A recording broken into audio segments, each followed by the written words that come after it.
ہم یہ بھی روایات میں دیکھتے ہیں کہ جتنے ایام جو ہیں اس کے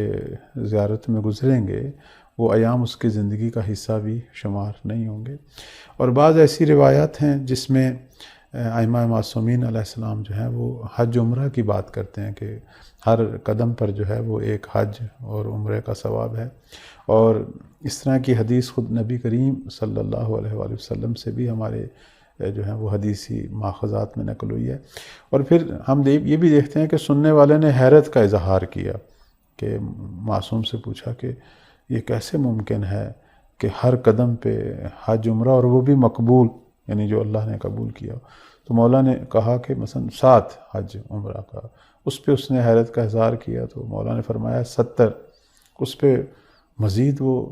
بالآخر حیران ہوا کہ ہر قدم پہ 70 حج اور عمرے۔ تو ہم دیکھتے ہیں کہ امام نے جو ہے وہ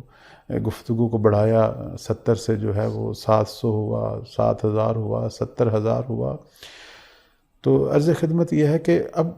پوچھنے والا جو ہے اس نے پھر اس فرق کی وجہ پوچھی کہ آپ ایک دفعہ ایک حج عمرے کی بات کر رہے ہیں اور ایک دفعہ 7 کی، پھر 70,000 تک چلے گئے۔ تو یہاں امام جو ہیں وہ اشارہ فرماتے ہیں معرفت کے درجے کی، کہ زائر کی جتنی معرفت ہے اس کے مطابق جو ہے اسے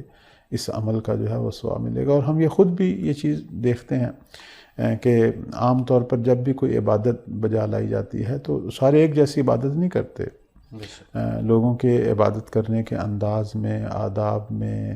اور بالآخر ان کے وہ ظاہری جو طرز عمل ہے اور شرائط کے کتنا جو ہے وہ خیال رکھ رہے ہیں، پھر اندرونی طور پر اخلاص کتنا ہے، یہ ساری چیزیں جو ہیں اللہ تعالیٰ جو ہے وہ حکیم و لطیف ہے، تمام چیزوں کو جو ہے وہ مد نظر رکھتا ہے۔ تو جتنی بھی اس کی معرفت بڑھے گی، جس ہستی کی زیارت کے لیے جا رہا ہے کہ میں کیا لینے کے لیے جا رہا ہوں۔